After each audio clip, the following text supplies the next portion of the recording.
श्री ज्ञानदेव तुकाराम प्रभु रामचंद्र भगवान की जय। राम भक्त हनुमान महाराज की जय।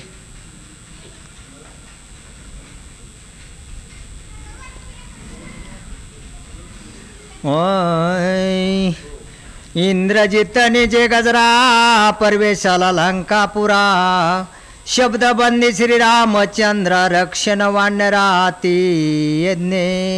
गुरुर ब्रह्मा गुरुर विष्णू गुरुर देव महेश्वरा गुरुर साक्षात परब्रह्म तस्मै श्री गुरुवे नमः। सद्गुरूचं स्मरण करून प्रस्तुत विषय आपल्यासमोर इंद्रजिताचा जो अहंकार आहे त्या बापलेकाच्या अहंकारानं सर्वस्वाचा नाश सगळा कुळीचा नाश झाला तरीसुद्धा त्यांचा अहंकार संपला नाही। विषय असा आहे की किती छोट्यातला छोटा विषय आहे, न दिसणारे शत्रूमध्ये दडलेले आहेत ते आपल्याला रात्रीच विषय झाला त्या खर्डेवाडीमध्ये की हे बाहेरचे शत्रू आपल्याला सोपे जातात मारला पण मधले शत्रू फार कठीण असतात मारणं आणि ते दूर करणं असा विषय होता। त्या विषयानंच ते तिथली सगळीच्या सगळीच माणसं गोंधळे असा विषय होता। त्याला विषय तर समोर दिसत नाही मध्ये तर दडलेला विषय आहे। तसा हा अहंकार एवढा जबरदस्त होता की ज्या अहंकाराने रावणाच्या तो मुलगा तर बाजूला घेतलाच परंतु सर्वस्वाचा नाश करण्याचं ठाण मांडल्यासारखं झालं।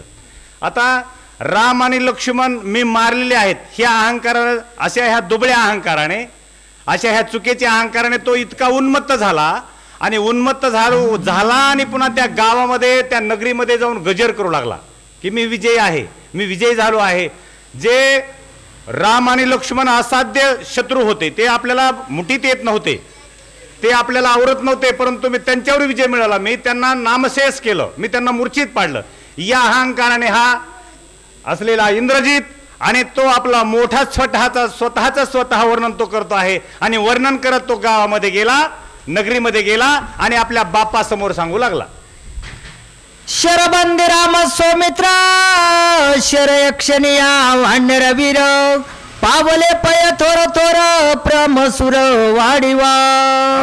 कारण प्रस्तुत विषय कसा आहे की महादेवाने दिलेले जे वरदान आहे त्या वरदानाने ब्रह्मदेवाने दिलेले जे वरदान आहे ते वरदान चांगल्यासाठी जर उपयोगाला आणलं तर ते वरदान होतं परंतु ते सर्व नाशासाठी जर त्या वरदानाचा त्या आशीर्वादाचा उपयोग जर आपण दुसऱ्यासाठी कारण प्रत्येक गावामध्ये विंचू चढवणाराची संख्या जास्त आहे उतरणाराची कमी आहे।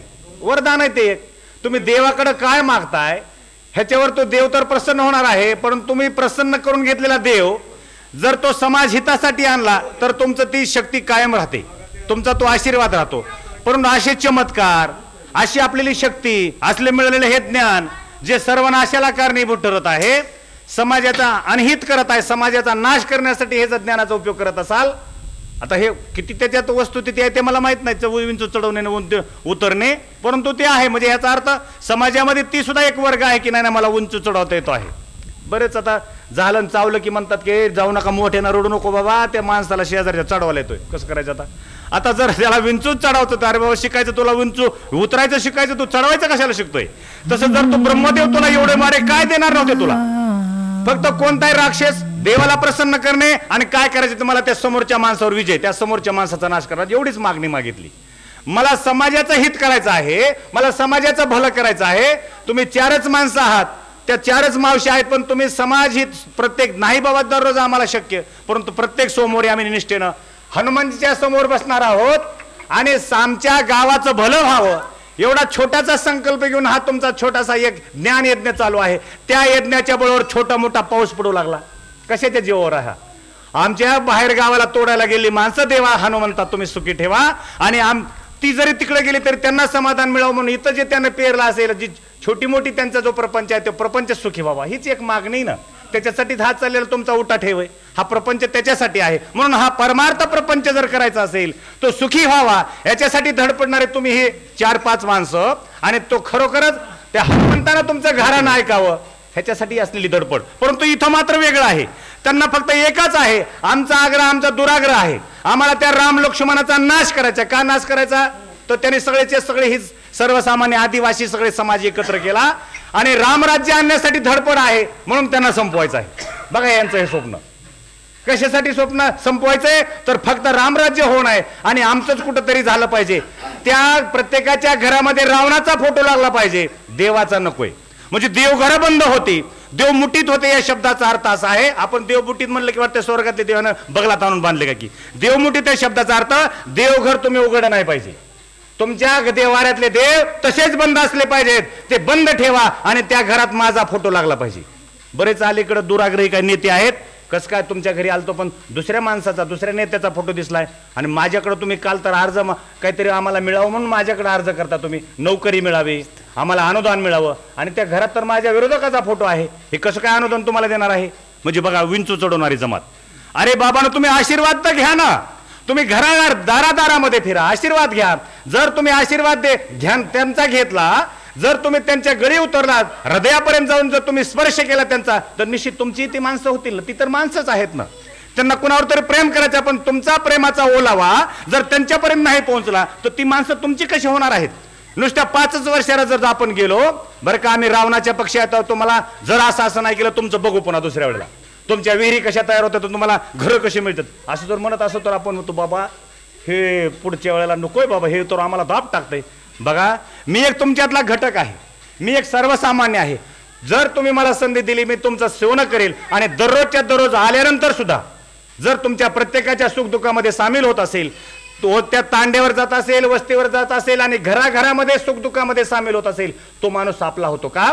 तर आपल्या हृदयापर्यंत त्यानं स्थान निर्माण केलं. आपल्याला दिलेली त्यानं वचन पूर्ण करण्यासाठी, रामचंद्रानं सावत्राईला दिलेलं वचन पूर्ण करण्यासाठी आपलं जीवन पणाला लावलं.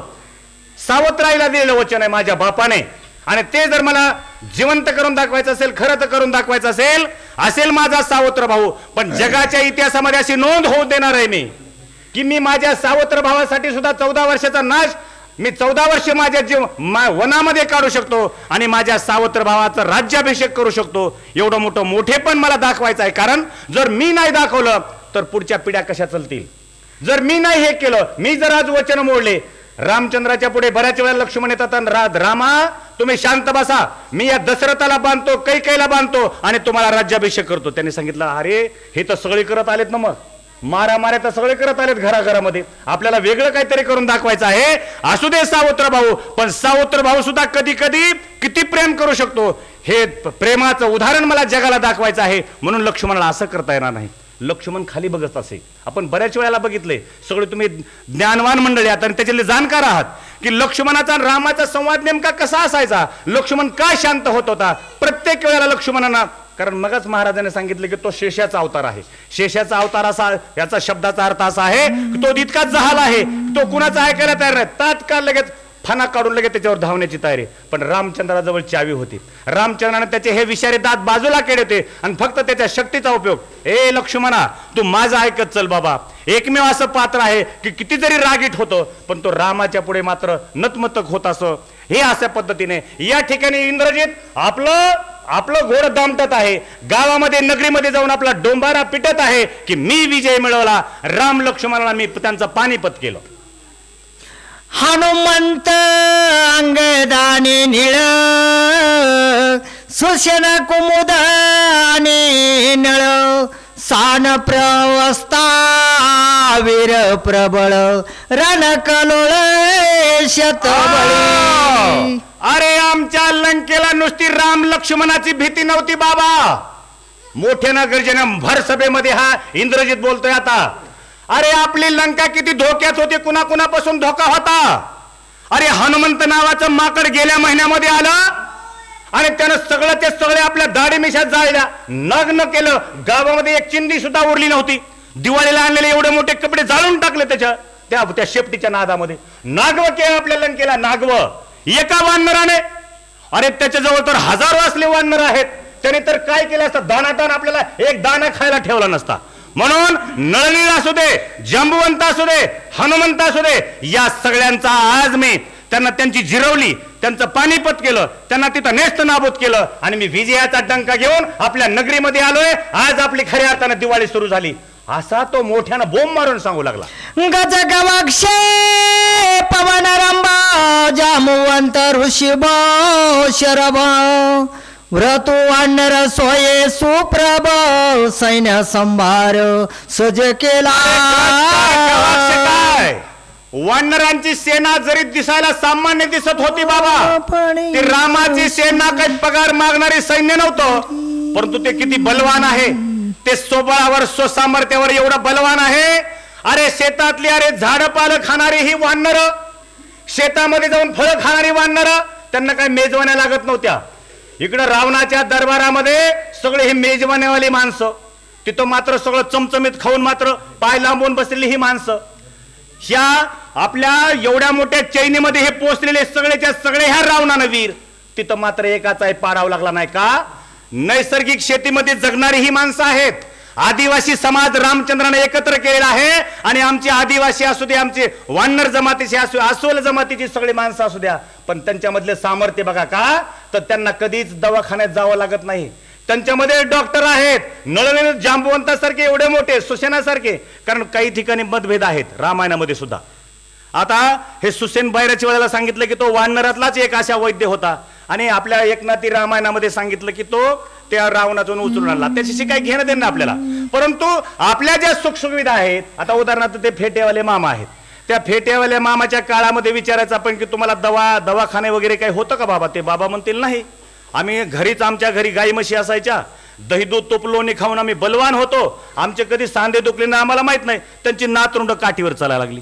बाबा जशाला तसेच आहेत. आणखी काय कारण आहे. कारण जे नैसर्गिक जगणं आहे, जे त्यांच्या वाट्याला आलं, आता अलीकडे फक्त आम्हाला दही दूध द्या आणि म्हैस फक्त नकोय. ती गाय म्हैस तुमचं तुम्ही दुसऱ्याने सांभाळायची, आणि फक्त संध्याकाळी रांग लागते ती आई दारामध्ये, आमच्या चहाला दूध न्यायचे 2 कपासाठी लाईन आहे. काय कारण आहे हे. कारण आपण अशा पद्धतीचं जीवन जगू लागलो.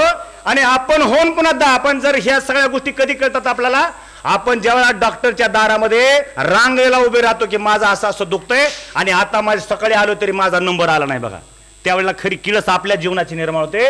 आणि आपल्या वाटतं तोंडात मारून घ्यावा आणि हनुमंता पुढे हनु घ्यावा गावात जाऊन. हनुमंता अरे तुझं सुद्धा दर्शन घेता नाही ना बाबा आला आमच्या प्रपंचापुढे, आम्ही वेडे झालो, आम्ही तुला सुद्धा विसरलो, आम्ही जगणं विसरलो. अरे ज्या बैलाने, ज्या गायीने आम्हाला लहानाचं मोठं केलं, ज्या आईबापाने आम्हाला सांभाळलं, त्यांच्यापासून वंचित झालो. नाही हो, अशात आमची ती बायकोचं जरा आईचं जमतच नाही बघा, म्हणून आई बापा आम्ही लांब टाकली. ही म्हणणारी आपणच आहोत. अरे या गोष्टी तुम्ही करा स्वतः, तुम्ही अंगत पंगत करा, तुम्ही भजन आणि भोजन एकत्र करा. बघू द्या कसे भांडणं होतात ते, बघू द्या कसे दूर होतील ते. पण आपण तिकूनच गटूड आणतो, नाही तर तिकूनच सगळं खाऊन पिऊन येतो आणि सगळ्या गोष्टी करी. ह्या रामराज्याच्या ह्या संकल्पना किती विरुद्ध आहे, किती हा टोक विरोधातला आहे. कसं शक्य होईल, कसं रामराज्य येईल आपल्या घरामध्ये. रामराज्य आपल्यापासून दूर राहील आणि रावणाचंच राज्य जास्तीत जास्त येण्याची शक्यता आहे दाट. कारण आपलं आचरण कोणत्या पद्धतीचं आहे, आपण कुटुंबासाठी किती वेळ देत आहोत, लहान लहान मुलं काय करत आहेत आपली, ह्याच्याकडे आपलं भान आहे का. ह्याच्याकडे भान नाही आपलं. ज्यावेळेला ते लहानाचं मोठं मूल होईल आणि ज्यावेळेला आपल्या अंगात धावल, त्याच वेळेला लक्षात येतं की मूल तर माझ्यावर धावायला लागलं. बाबा लहानपण दुसऱ्या धर्माकडे बघा तुम्ही, करंगळीला धरायला ते मूल शिकलं रे शिकलं की त्याला अगोदर मंदिरात नेलं जातं. 2 वेळेला तो बाप किंवा आजा त्याला मंदिरात घेऊन जातो. त्याला आपला धर्मग्रंथ कशाला म्हणतात हे शिकवण त्याला दिली जाते, आणि नंतर त्याच्याकडून स्वप्न पाहतो. आपला मुलगा, आपला जोडा त्याला घालायला आला तरी त्याला कशाला धर्म म्हणतात हेच माहित नाही, फक्त त्या टीशीवर कंसामध्ये हिंदू धर्म लिहितो. अरे हिंदू धर्माची काय आचारसंहिता असेल का नाही, हिंदू धर्माचे काही प्रार्थना स्थळ असतील का नाही. त्या प्रार्थना स्थळामध्ये तुझा मुलगा किती वेळाला गेलो, कंसात हिंदू लिहू लागला नुसता. लक्षात आलं का या गोष्टी. आणि म्हणून रामायणाची जी संकल्पना आहे, रामायण जर घराघरामध्ये जर जगण्याचं ठरवलं नुसतं, तर आपल्याला हे सावत्र भावंड आणि किती सुंदर घरामध्ये किती मोठ्यात मोठा कलह जरी असला तरी किती सुंदर पद्धतीने त्या संकटातून बाहेर पडू शकतात. ही आदर्श शिकवण आपल्याला रामराज्याची संकल्पना रामायण या कथेतूनच ऐकायला मिळेल. राम पाडिला रे शर पंजरी भोवत्या वानराच्या हरी, धूम्र पाणी महावीरी सैन्य संभारी रक्षण रामा. अरे धूम्राक्ष नावाचे मोठमोठे बलवान राक्षस ठेवले आहेत. आता अनेक वानर मी तिने धारातीर्थी पाडलेले आहेत. वानर सर्व मूर्छित आहेत, काही क्षणामध्ये ते मरणारही आहेत. आता मूर्छित पडले ते आहेत काय बेभान होऊन गावामध्ये दौंडी पिटू सांगतोय. या वेळेला परिस्थिती अशी सगळ्याकडून कडायला त्यांचा कडेकोट मी राक्षसांचा ठेवला आहे. एकही हालचाल जिथं राम लक्ष्मण बंदिस्त आहेत, इतरांची काय कथा आहे. आणि म्हणून एवढा पराक्रम मी स्वतः केला. राम सौमित्रा शरपंजरी विकळ देखील वानरी या लागे मिळून या महावीरी शिळ शिकारी या सगळं. काय झालंय बाबा? लंकेमध्ये बडाया मारतोय. लंकेमध्ये आला सांगितलं रे बाबा माझा विजय तुम्हाला सांगतो मी कसा. जो स्वतःने स्वतःचा विजय सांगतो, स्वतःच्या बडाया किंवा मोठेपण स्तुती स्वतःची करतो, शास्त्र सांगतं त्याच्यासारखा दुसरा मूर्ख नाही. शास्त्र सांगतंय बरं का, हे स्वतःची स्तुती, स्वतःचा मोठेपण, स्वतःचा गवगवा स्वतःनं तोंडानं सांगणे ह्याला मूर्ख असं एक संज्ञा आहे. आणि त्या पद्धतीने सगळं मोठेपण सांगतो. अरे हे बलदंड सगळेच्या सगळे आता मी पाळलेले आहेत, हे विजय आपलाच आहे. राम लक्ष्मण जिथं पडले, अरे राम लक्ष्मण पडल्याबरोबर वानराला असं वाटलं, सांगू लागलाय वानर आपला आपला जीव मुठीत घेऊन अरे त्या डोंगरावर पळून गेले, झाडावर बसले, ते आपला आपला जीव वाचवण्यासाठी ही वानर धडपड करत आहेत. बघा जाऊन तुम्ही, बडया मारतोय. वानर वीरा श्रेष्ठ श्रेष्ठ राम यक्षनिया ती सनिष्ठ वानराय वाहू न शके वाट यू दुर्घट तिने केला. म्हणजे सहज. अरे बाबा त्या वानरांचं जगणंच रामासाठी आहे, तो सांगतोय बर का. भक्तीची पराकाष्ठा कशी असते तोच तोंडानं सांगू लागला. अरे हे वानर जगतात कशासाठी बाबा? त्यांच्या जीवनापुढे काहीतरी उद्दिष्ट आहे. राम हे आमचं सर्वस्व आहे. आपण जगतोय कशासाठी हा महत्वाचा मुद्दा आहे. आपले संकल्प जीवनातले काय काय आहेत हा महत्वाचा त्याच्यातला उद्देश आहे. हे त्याच्यातली संकल्पना असली पाहिजे की ह्याच्यासाठी जगायचं आहे. आता आपण बघतोय की आपण 22 जानेवारीला आपलं जे आराध्य आहे, आपलं जिथं गावोगाव ज्या कथा चालू आहेत त्या आपल्या आराध्याची म्हणजे रामाची प्राण प्रतिष्ठा अयोध्येमध्ये होते आहे, ज्याच्यासाठी धडपडी चालू आहेत सगळ्यांच्या. सगळेच्या सगळे पक्ष आता राम राम म्हणू लागले, रामाच्या प्रार्थना घेऊ लागले. त्याने सांगितलं रे असं असं होत असेल तर बाबा आपला विजय होतोय म्हणे, चला आपण सुद्धा रामकथा करूया. आपण सुद्धा रामराज्याची जरा जप केला तर दररोजच्या दररोज प्रत्येक ठिकाणी आता हनुमान चालीसा बोलवल्या. म्हणजे हे काळच असा आहे बरं का महाराज. हा 22 जानेवारी पर्यंतचा काळ असा की मला वाटतं सगळ्याच्या सगळ्या मंदिरामध्ये आता सगळ्या जे मानत नाहीत ते सुद्धा इकडे येऊ लागतील. तुम्हाला मला वाटतं हे दोन्ही मंडप सुद्धा गज भरतील कदाचित 22 जानेवारी पर्यंत. का तर हे प्रत्येक येणाऱ्या माणसाला त्याच्याशिवाय पर्यायच दिसेना. रामराज्याचं कमीत कमी नाटक तरी करावं लागणार आहे, तेव्हा आपल्याला गावात स्थान मिळणार आहे, तेव्हा आपल्याला गावात येऊ देणार आहेत, अशी वातावरण निर्मिती. आणि तसंच वानरांचा संकल्प आहे आमचं सर्वस्व राम आहे, राम पडला जगण्यात अर्थ नाही. आणि म्हणून त्यांचा जगण्यातलाच अर्थ उडाला आणि म्हणून ते देशांतराला गेले. त्या डोंगरावर त्या कपाऱ्यामध्ये जाऊन लपत आहेत की आता आम्हाला जगायचं नाही बाबा, आमचा राम गेला, कशाला जगायचंय.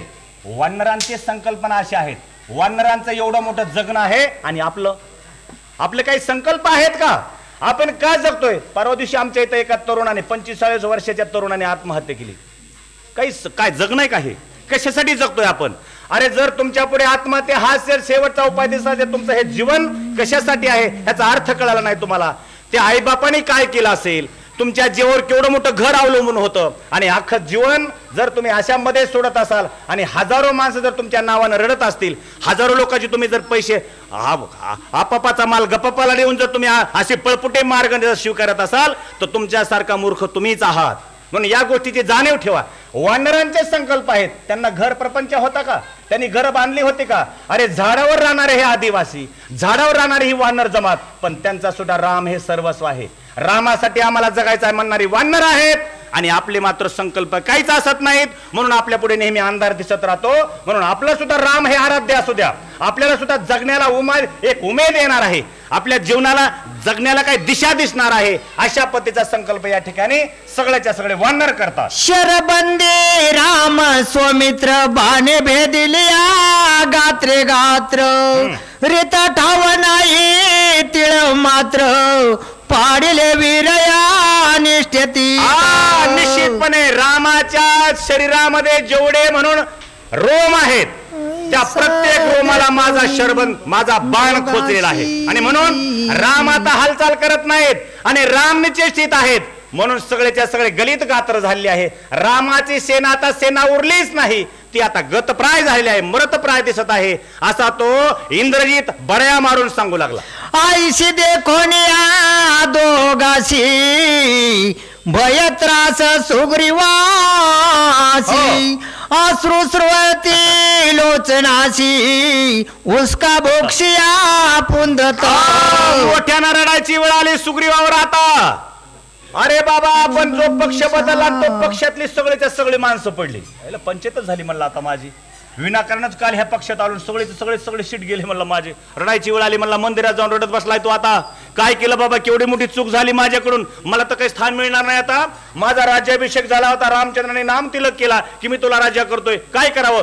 सुग्रीवावर रडायची वेळ त्या बिभीषणावर रडायची वेळ आलेली आहे. सुग्रीवावर रडायची वेळ आलेली आहे. असा हा इंद्रजीत सांगू लागला. शरबंदीच्या बंधनी मुक्त धुरा निमाल्या दोन्ही गोय बिभीषणा सांगोनी तळमळनिया विलपत. कारण अशा पद्धतीने आता ही तळमळणारे कारण बिभीषणाची आणि सुग्रीवाची काय अवस्था झाली असेल आपण कल्पना करा. सुग्रीव कशाच्या जीवावर आला होता. सुग्रीवाचं केवढं मोठं काम झालं होतं. बिभीषणाचं त्याच पद्धतीचं काम होणार होतं. बिभीषण त्याच पद्धतीने राम आला. कारण एवढी मोठी लंकाचा त्याग करून जो बिभीषण आलेला आहे बिभीषणाची सुद्धा स्वप्न चूर होणार आहेत असा तो इंद्रजीत सांगू लागला. सिद्धीन पावेची कार्यार्था व्यर्थ गेला माझा प्रोशारेता रणिने मला श्री रघुनाथा विलपताथी दुःखे. आता कशासाठी बिभीषण म्हणतोय की आता एवढं मोठ्या सगळ्या उलाढाली मी केल्या परंतु जर माझा राम ज्या रामासाठी मी एवढं समर्पण केलं पण तो रामच जर इथं राहिला नसेल आता मला सोडून जात असेल तर मी काय करू म्हणून तो स्वतः विलपत आहे. म्हणजे फार दुःखी अंतकरणाने या सगळ्या दृश्याचे तो अवलोकन करतोय.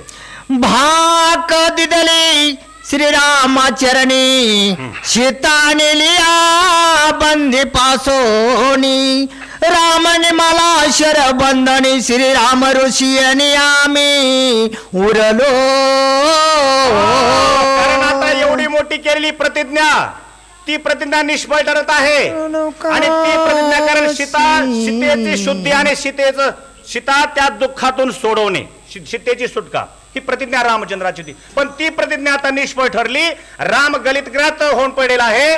बाकीचे मात्र आता वाऱ्यावर सुटले. काय होईल राम राज्याचे राम सैन्याची ही अवस्था असा तो विचार करू लागला. श्रीराम गेला परलोकाशी सवेनेले लक्षी मनाशी त्राण फेडावे कोणापाशी अति दुखेशी विलपत.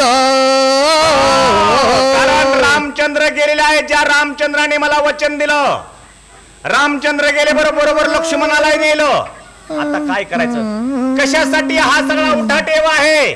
राम लक्ष्मण जर जीवनात नसतील आता कशासाठी आपण उरलोय असा विचार हा बिभीषण सुद्धा करू लागला. रणे मारून अलंकेयाशी सोडून आणल्या सीतेशी ते पोषला श्रीरामाशी मुके तिशपासिया काय दाओ.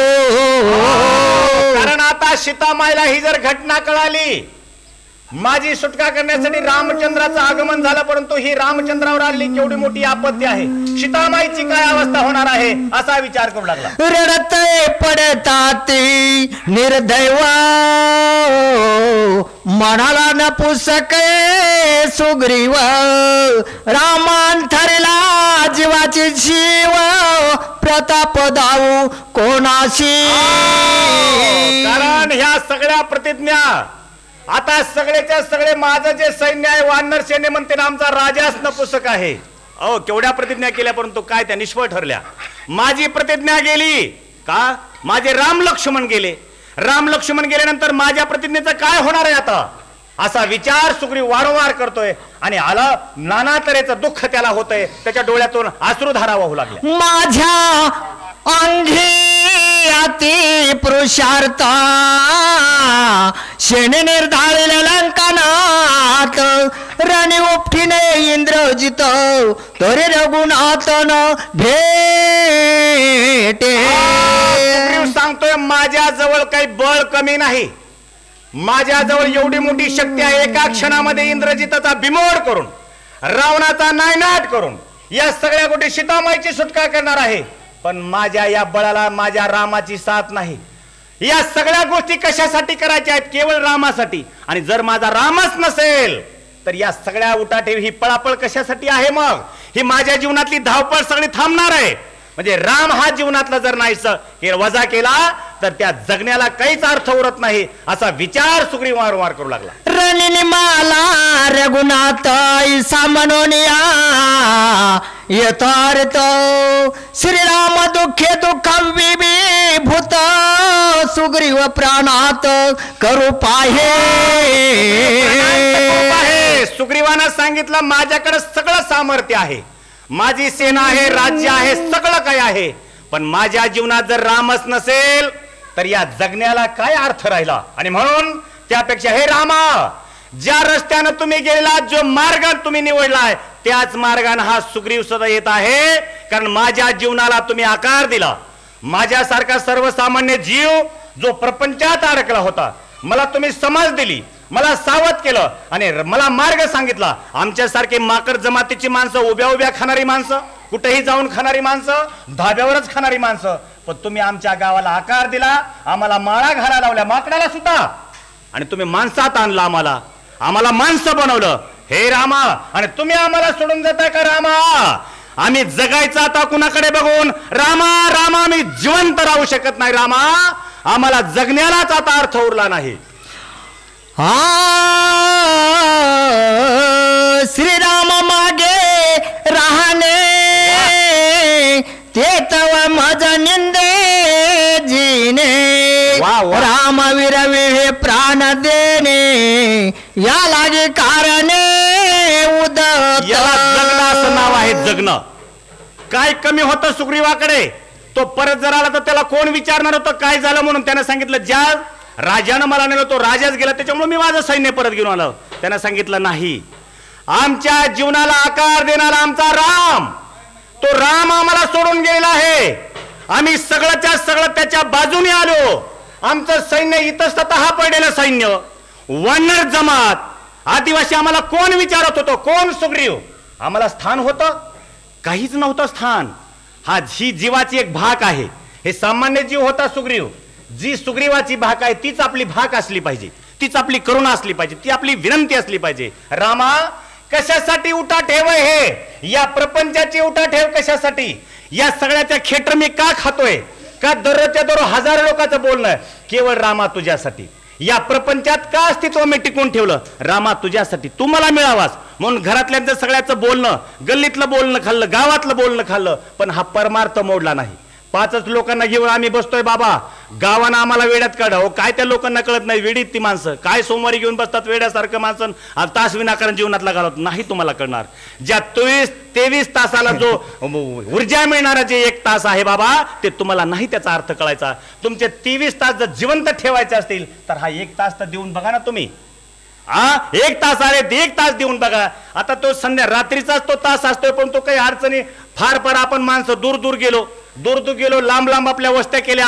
आपण प्रपंचाकडे जास्त फोकस दिला, जास्त आपण लक्ष दिलं, म्हणून आपल्याला डायरेक्ट त्याचा संबंध कधी येऊ लागला? धडक संबंध येऊ लागला त्याच्या मृत्यूच्या घटनेच्या वेळेला, किंवा जर तो एखादं लग्न कार्य म्हणजे मरणदारी आणि तोरणदारी याच वेळेला आपल्या भेटी होऊ लागल्या.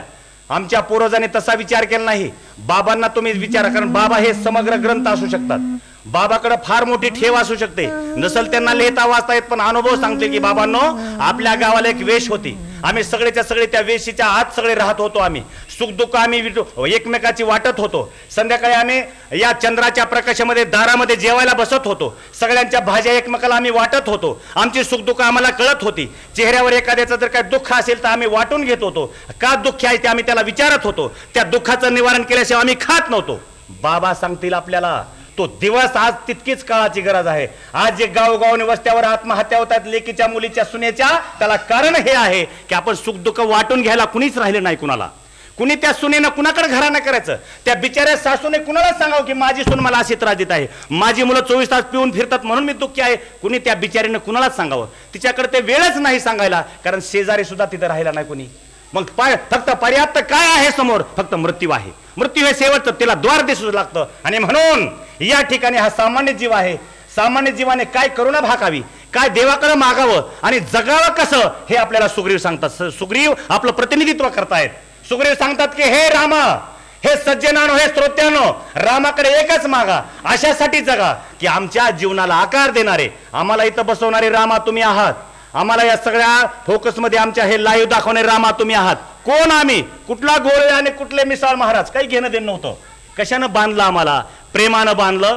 या सगळ्या रामाच्या, राम नामाने हे धागामध्ये दडलेलं आहे. हे मोती विखुरले होते, एकत्र आणले, रामा तुमच्या नावाने आणले. सुग्रीव सांगतोय, रामा जर तुम्हीच नसाल तर हा सुग्रीव आता जिवंत राहणार नाही. त्याशिया बिभीषण संबोधित नाही निमाला रघुनाथ. समूळ न घेता व्रतांत व्यर्थ प्राणात. युद्धकांड, अहो युद्धकांडामध्ये जे दडेला आहे, फक्त भाजी करून देणारे आणि भाजी करून देणारी माणसं खूप आले. दिवसाला त्या वांग्याच्या त्याच्या काट्याकडे बघू नका, त्या मसाला लावून कशा पद्धतीने ती वांग्याची भाजी आपल्या समोर येते ह्याला जास्त महत्व द्या. आम्ही तुम्ही 5 जण आहात, गावाचा उद्धार हा तुमच्यावर अवलंबून आहे. हजारो माणसांना सुद्धा जमलेली, पण तुम्ही जे 5 पंचमुख आहात ते फार गावासाठी उपयुक्त आहात. तुमचं जे समर्पण आहे, तुमची जी धडपड आहे की गावाचं कल्याण हवं, गावाचं भल्यामध्ये आमचं भलं दडेल आहे. सुग्रीव काय म्हणतो यावेळेला? सुग्रीवानं सांगितलं, रामा माझ्या पाठीवर सुग्रीव म्हणून हात मारणारे रामा, सुग्रीव म्हणून थाप टाकणारे आता दुसरा कुणी उरला नाही. माझ्या आईच्या नंतर फक्त रामा तुम्हीच होतात. आईच्या नंतर फक्त गुरु असतात, हे एकेरी नावानं बोलणारे आणि प्रेमानं पाठीवर थाप टाकणारे. म्हणून जीवनामध्ये एक तरी गुरु करा, ज्याच्यावर आपली श्रद्धा असेल. कितीही आपलं काय असू द्या, वाईट असू द्या, त्याच्या पुढे व्यक्त करा, सांगा. तुम्हाला ते आत्महत्येपासून रोखतील, तुमच्या संकटामध्ये सामील होतील. ते संकट कसं उचलायचं, डोक्यावर कसं घ्यायचं तुम्हाला शिकवतील की पहाडा एवढं संकट असू द्या.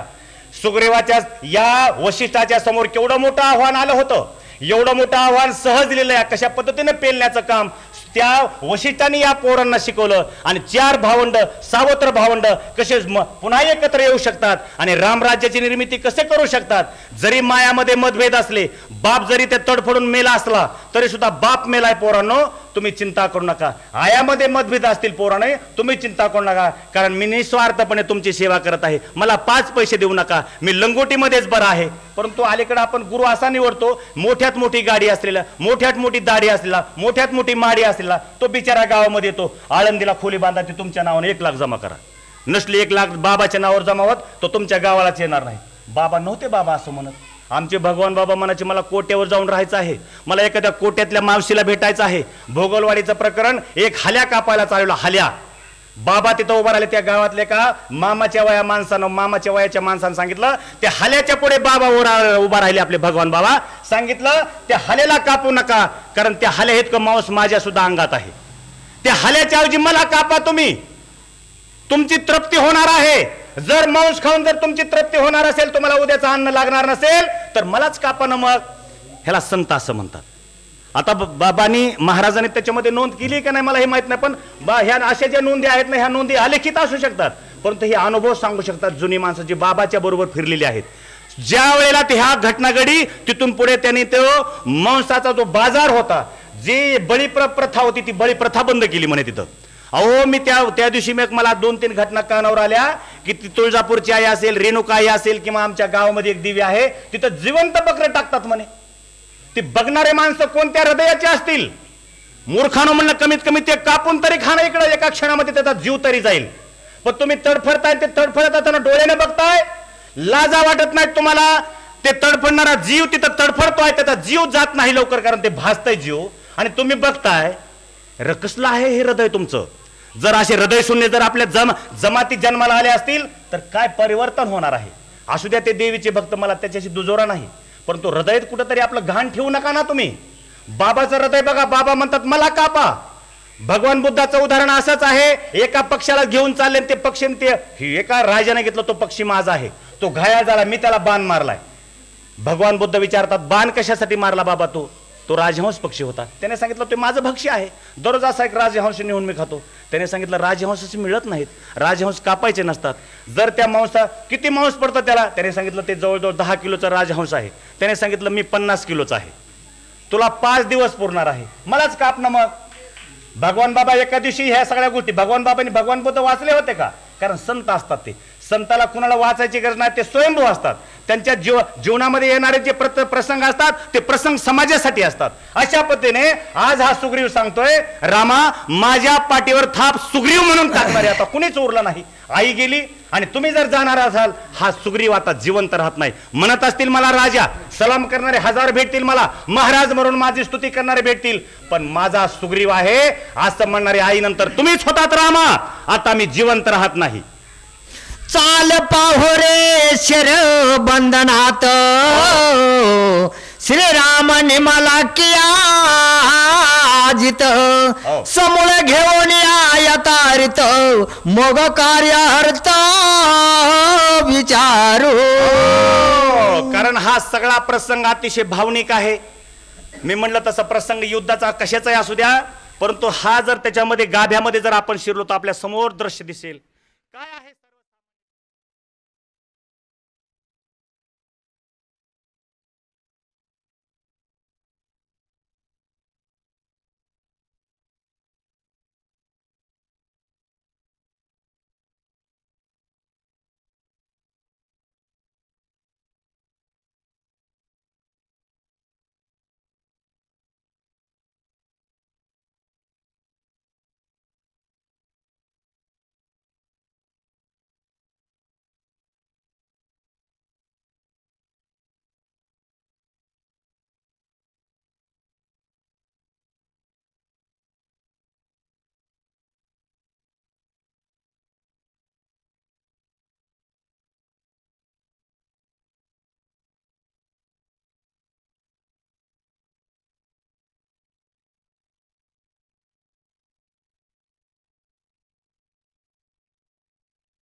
तुझा देखोनिया रेडता पडत इंद्रजित येऊनिया त्वरित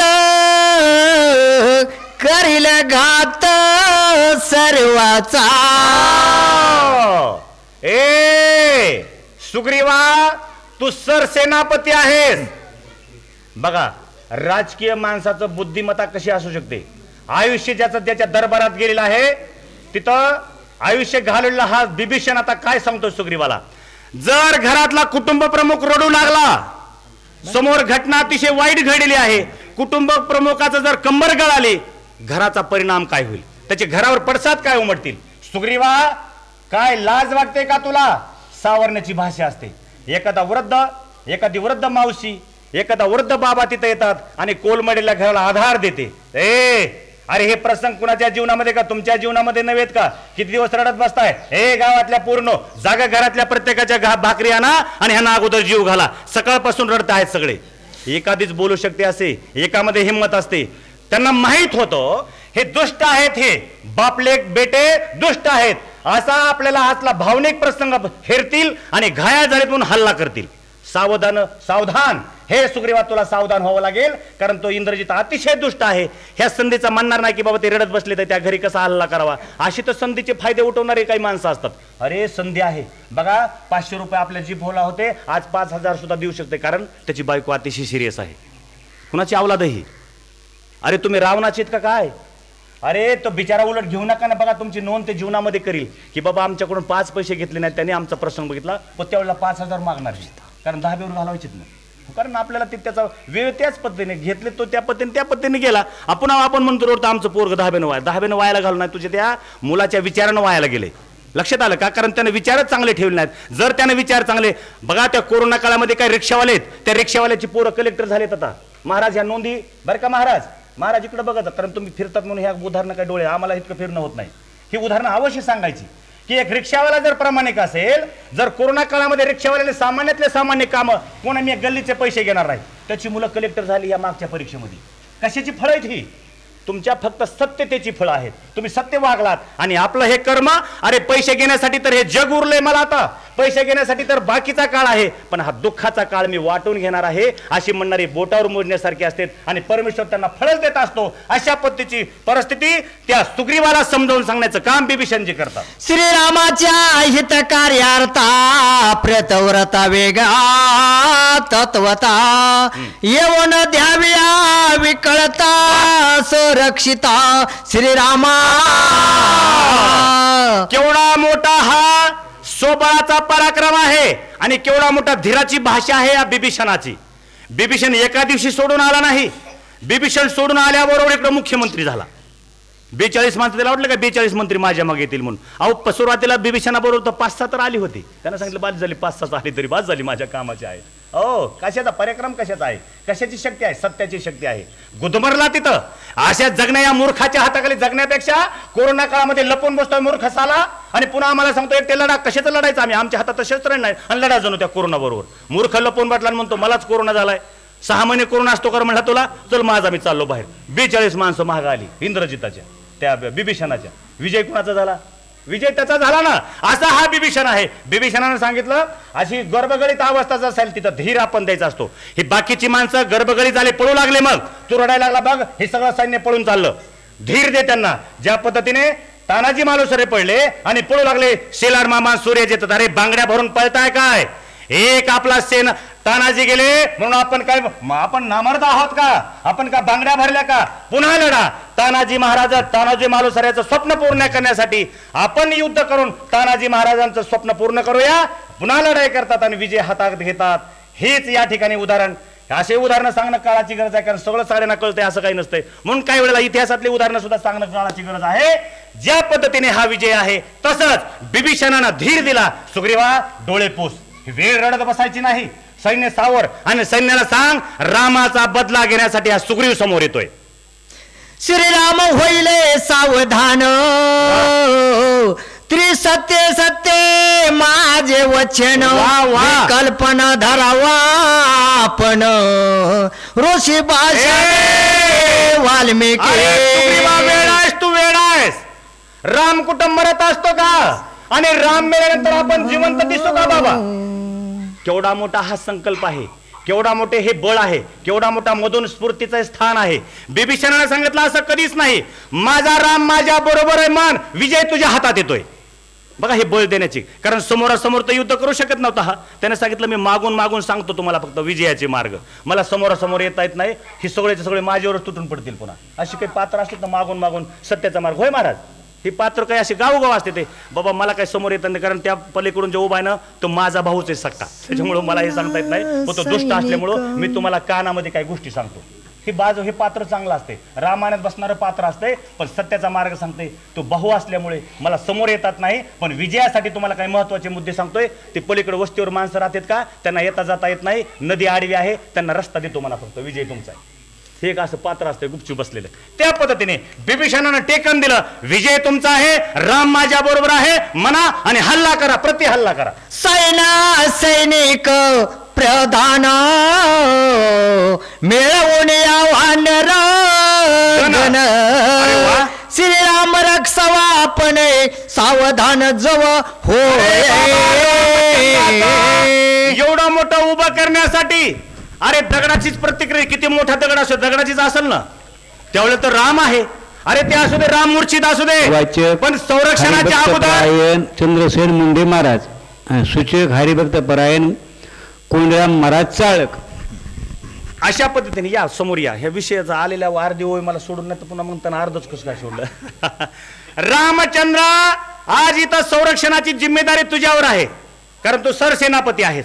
या फक्त तुझ्या ज्या दलातली सगळे जे सरसेनापती आहेत ते सरसेनापती अथिरथी महारथी या सगळ्यांना एकच सांग फक्त की राम आपल्या सोबत आहे, विजय आपलाच आहे, राम आपल्याला सोडून जाणार नाही. एवढं जरी मने सुटलाच राजा, कारण तुझ्यावर या वानरांचा विश्वास आहे. आम्ही किती सांगितलं तरी आमचा काही उपयोग होणार नाही, कारण आश्वासन कुणी द्यावं लागेल, त्या आमदारानं खासदारानं किंवा त्या तुमच्या गावातल्या सरपंचानं तेवढं आपल्यासारखे म्हणते तुम्ही पोतीचं बघा तुम्हाला काय कळतं ह्याच्यातलं, तुम्ही रिकामं बोलताय रस्ता देईन काय देईन, इथून व्यासपीठावर नसतं ते तिथं जावं लागतंय, तसं होईल. म्हणून तू जा आणि त्या सगळ्यांना धीर दे.